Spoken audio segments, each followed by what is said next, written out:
I had to get an operation as an international student in Australia. My surgery costed me $5,000. But, alright, hello, welcome back to another video on this channel. Again, thank you for all the love that I've been getting. A lot of you have connected with me on this channel in the recent weeks.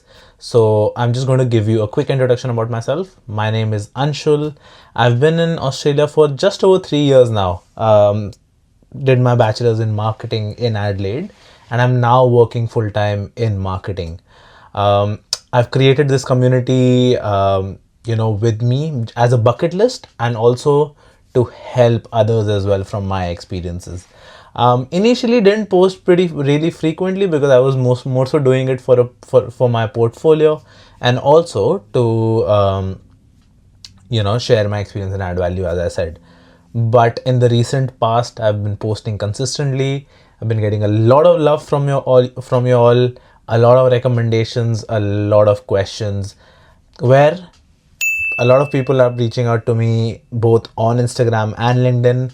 I'm getting into one-on-one calls with them. I'm sending in voice notes, and I'm helping however I can. Also, thank you for the recommendations. I believe in the last video or in the second last video, the audio quality was a little low. So I've gotten a mic. I also made a video on it, and it covers around how to actually save money while buying any electronics. But this video today is going to be all about healthcare and the overseas student healthcare, basically OSHC, which is something that is mandatory for all international students to get. It's basically a medical insurance that we have to get for our 3 years or 2 years of study. When we graduate, we then have to purchase OVHC, Overseas Visitors Healthcare. That is different from OSHC. So basically the class changes. When you're a student, it's OSHC. When you're a graduate on your temporary resident visa, which is your 485 visa, you get an OVHC. This video is going to be about how the healthcare system works, which OSHC you should go for, how much does it generally cost, what all does it cover. I'll start off this video. I'll react to my older video, which has gotten a lot of views and has added a lot of value to a lot of people. And then I'll tell you my experience where I broke my finger. I got it operated on here in Australia. The bills, what the experience was like. So stay tuned till the end of this video. But before that, a lot of you haven't subscribed till now. So please, it'll be great if you can subscribe. It really, really adds a lot of value to me. But first we'll react to that video, give you a 2025 update on that. And then in the end, I'll tell you my experience. So let's go. This video already, I skipped the first bit where we have introduced ourselves and given you an introduction of the video altogether. He was someone I used to make videos with, but eventually sort of drifted apart. He was a friend, but not anymore. But not getting into that, let's get into the video. That's just a simple example. I personally wasn't given a choice when it came to OSHC. Yeah. So my agent just told me that, hey, you have to get an OSHC. It will cost you around $1,100 to $1,300, around that, and you have to pay for it. I'm like, cool, okay, because I thought that there are not a lot of other providers available for us. So that is something that a lot of people go through, right? Either their agents get them their OSHC, either the universities get them their OSHCs, because giving you a reality check, they get, like, the agents and the universities get commission from these health providers. I'm not saying that they get you bad medical health insurance, but it's just that I feel that every student should have an overview of their own medical insurance, what it covers. I know majority of us don't really have a lot of health concerns and are okay with a general medical insurance, but there are a lot of people out there who need to look after a particular a particular disease or a particular organ or a particular health inconvenience that they might be going throughout their life. So that is where I decided to make this video, and still deciding to make this video. Yes, it's okay for your agent to get you the OSHC or your uni, but make sure you compare your own option. You sit down with them and compare the option, and only then go forward with it. Through both verticals, be that getting it yourself or getting it through your agent/uni, you'll be paying the same amount, because the medical health insurance company will be paying commission to your agent and uni. But what I'm trying to tell you is that you need to sit down with them, compare different organizations, what all is covered, what all is not covered, how much is it costing you, and then go forward with it. which is not that big of a problem, but it would be good to have options. You know, right? Yeah. So that was the case with me. My agent told me there are a bunch of providers that you can go through, and all of them have their pros and cons, and some of them cover different things. And These are the top 4 ones that we showed you. I was with AHM, the one that was shown in the last slide. some can cover. A lot of people are also with Bupa. Bupa has some really great life rewards. So for me, my OSHC when I was a student was AHM, but now when I'm on my temporary work visa, I'm with Bupa now. Cover different things, and then you can even have add-ons like dental, which are not usually covered, and chiropractors. Physiotherapy sessions sometimes. Physiotherapy sessions are not usually included. Personal experience. Yeah. For anybody who wears spectacles, get your eye test done before you come into Australia, because like institutions like Specsavers or Bailey Nelson, these are some institutions which are pretty popular here in terms of eye care and spectacles. And if your eye test is dated more than a year back, they won't accept it. Yeah. They won't accept it. They'll tell you to get an eye test, because from India, where I'm from, it costed me 0 rupees. Get it done. Tests. And I would say get 2 to 3 pairs of spectacles. Okay, so in the last segment, what we covered was, again, dental is generally not covered in any of the overseas student health covers. Sorry, you have to get it additionally added on. So that is what I'm talking about. If dental is a really big thing for you, you have something that you're going through or go through on a repeated basis, then get that. If you have back problems, if you have something that has bugged you throughout your life, get some chiropractic, some physiotherapy sessions in.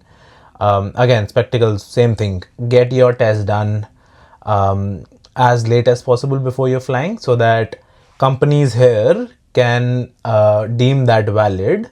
And then if you're buying a pair of spectacles or glasses or anything, you don't have to pay like $100 here to get the test again. $300. Yeah. With are definitely expensive. Yeah. Covered. But if you only have some are not covered in your OSHC, you can obviously get an add-on. Yes. If you're someone who is prone to having dental issues, Yes. included in your A typical bachelor's degree would cost $400 more. Like, I did not take dental, and I wish I did now, because I want to go through some dental work, but I can't do that because it's too expensive here. it will look more in the start. Yeah. Like $400 might seem more when you're paying your visa fee, when you're paying your plane ticket. From experience, it's better to get it and you got present. Exactly. So when you're, let's say right now you get your standard OSHC, you'll be paying close to $1,600 to $2,000 for the 3 years. So that's your medical insurance for 3 years. And when you go to add on dental, it'll be like $400 or $500. So the total will come out to $2,500, and you'll be like, oh, I don't want to get that because I don't want to pay $500 extra. But see, if you expect that you might have to get some dental work done while you're here, you might have to pay upwards of $1,000, because things are expensive, more expensive here. These sort of services are more expensive here. So better pay $400 beforehand than be in an emergency and then have to pay $1,000. We'll be showing it. Yeah, And somewhere over here. you can do your So these are costs in 2023. definitely they have updated and increased in 2025. As I said, you'll be paying close to $1,550 to $1,600, maybe even upwards of that for those 3 years now. Your own research. Don't go on our word just because he's with NIV. Don't go with NIV. Just because I'm with AHM. Don't go with AHM. Just because your friends are going with Bupa. Don't go with Bupa. Do your own research. See what it covers, what it doesn't cover. And it's also important to do your research because these prices and the things that these providers cover keep on changing depending on their deals with the institutions and the hospitals here. So it's better to just go online and check the real information and what they cover instead of just going on, information that is provided by your agent, which may be dated, which may be wrong. My university actually offered add-ons, but I did not want to choose that because if I go through add-ons privately, it would just cost less. So which did not make sense to me, and that's when the agent provided the list. I was like, okay, there are more ones that exist. So for example, I chose NIV, which covered more things than add-ons. And if I would have just chosen the one that my university offered, I would basically have less coverage. Yeah. Now we'll go into the second part of the video. What if something happens to you? What do you do then? So I broke my little finger and I got not even. Okay, I'll tell you the story in detail. Watch this whole video because it has different tips and tricks in between that you should know if anything happens. Okay, as I was saying, I'll take over for the rest of this video. Now, 3 things I'll tell you is 1, what happened to me. 2nd, how you should navigate doctor or GP appointments, as they say here. 3rd, what to do to activate your OSHC. So first, what happened with me? So it was a Sunday, I was playing cricket. It was a T20 match. I won't bore you with where I was, what happened, but basically I dived for the ball, I dived for a catch, and my finger went inward. So like all of my weight went onto my finger. So my finger was basically crooked. And then, so generally what happens is, this has happened to me before, by the way. I've been playing cricket for a while now. So what happened then was that, what you do is that when that happens, or even something happens to your shoulder, the muscle is technically really warm. So you get someone to straighten the bone there and then because it's still warm. I know I don't want to make this really graphic, but this is what actually happened, right? So one of my brothers, bhaiyas, came to me. He straightened the finger, and then I came out. It was feeling okay then, but by the end of the match, it started swelling from the bottom. So I didn't have any options but to go to the emergency department. So here there are different hospitals, and you can't see a doctor straight away. Here what happens is that first you have to go to the emergency department of any hospitals, wait there, and then they'll give you a reference to go and see a GP. Or there are standalone clinics where you can book appointments with a GP. But since it was a Sunday night, there were no private clinics or anything open. So I went to the public hospital, sat at the emergency department for 5 to 7 hours until I was seen, until someone attended to me. Because the thing is that at the emergency department, depending on how big your injury or whatever that has happened to you, according to that you're seen or you're attended to. So, and there's no number system, so you actually have to go sit at the emergency department and wait for your turn. And the bad part is that you don't even know when your turn is coming because there are no numbers, there's no hierarchy or anything, so you just have to wait for them to call out your name. And that is how the Australian healthcare system works, which is really it was really different for me because I mean I come from Delhi, India, so we get it looked upon straight away. Half of our family, friends, or someone knows someone, and we straight away go there, be that 2 a.m. in the night, right? So I sat there for 5 to 7 hours, got myself looked at finally, because again it was not paining. It was just, I knew something had happened, but I had to get it looked at because it was swelling a lot. So I go there, get looked upon. They didn't do anything. They just basically put, a sort of a thing to straighten it up, and then they gave me the reference to go see a GP. They gave me a reference to go see a GP at the hospital itself, which is really good because that's where the most experienced doctors are. Now I could have not done that and booked a, gone to the clinic on Monday, the next day itself, but I wanted to get it looked at immediately so that I get it out of the way and I know what has happened. So I come back 2 days after, it was my appointment 2 days after. I come back, they tell me that, I have to get it operated on. And for me as a student, it was really, I was really afraid because again, I'm in Australia, I don't have my family. I have to get an operation for the first time. I've never, been operated on. And I just don't know what to do. And they're like, oh yeah, we're booking the surgery, we're doing this, we're doing that. And I was like, do I say something? Do I have to say something? But yes, I spoke up for myself. I told them that I come from a culture where, all of this isn't taken that easily. So they sat me down, explained me everything. They said that if this was any other country, they would have, told you to rest 4 to 6 weeks and it would have gotten better. But here in Australia, they're very practical. So what they did was they're like, we won't make any incisions, but they'll basically put it in place and then put a cast around it. So you'll be under anesthesia, but it's not really an incision or like a surgery. So that happened. What I did was I didn't give them an answer then. Went back home, called my parents, reached out to different doctors in Delhi, see what they said, and they said the same thing, like, we would ask you to rest, come back here, we'll sort it out.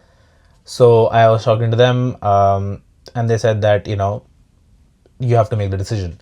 But what I got to know here from my mentors here is that if you get something done outside of Australia and then you come back to Australia, and if something goes wrong in that, in whatever happened before. So let's say if I went back to India, they did something, and let's say 2 months after when I'm in Australia, it starts paining again. The Australian doctors won't look at it or won't treat it because I got something done outside of Australia. So they won't touch anybody else's work. So at that time, I think what I felt was that it is better because I'm going to settle here, so I should know the healthcare. So I was like, okay, I'll get it done here. Got a surgery date for a week after. Till then I had a splinter on, so got a surgery date for a week after, and got it operated on. The bill came out to be $4,800 or $5,000, but everything was covered under my overseas student healthcare, which was AHM. I basically signed on a dotted line, which made my bill come out to be zero, which was really good. Came back, rested for 4 to 6 weeks, and that was it. I was all good. That was something that happened to me. If you want to know more about this in depth, go watch this video. I have the parts that I skipped. I've basically rambled on about this. So yeah, I've just summarized it for all of y'all. Second, what to do if something happens to you. Here, what happens is that top tip is that whatever OSHC you have, as soon as you land in Australia, go and activate it. So when you purchase your OSHC, you'll get a welcome letter and a welcome email and all of that. But as soon as you land, you have to get it activated. So go to the website, you'll have your member number, you'll have everything. Go to the website and activate your overseas student healthcare as soon as health covers, as soon as you land in Australia, so that you're covered if anything happens. Second, if at all you want to go to the GP, which is like a general practitioner here, which is a normal doctor, you go to your app, your overseas student health covers app, and see what GPs are your organization or medical insurance organization affiliated with. Because let's say if you're going to a clinic which is not affiliated with your health insurance, you will have to pay $10 or $20 as gap fee. If it is affiliated, once you see the doctor, once everything is done, they'll make you tap, like on the card machine, they'll make you tap your medical insurance's card, not your bank card. So it won't cost you anything if you're going to an affiliated GP, affiliated clinic. If you're not, then a $10 or $20 gap fee will be charged. If you have any questions around this, reach out anywhere here or comment down below. third and the final tip is that I think I already covered it. Only go to the clinics or the GP that are affiliated with your organization. Go to the app, you put your postcode in, it'll tell you which clinic is affiliated with your organization. So yeah, that is it about the Australian healthcare system and overseas student health cover. If you have any questions, reach out, subscribe, and I'll see you in the next one.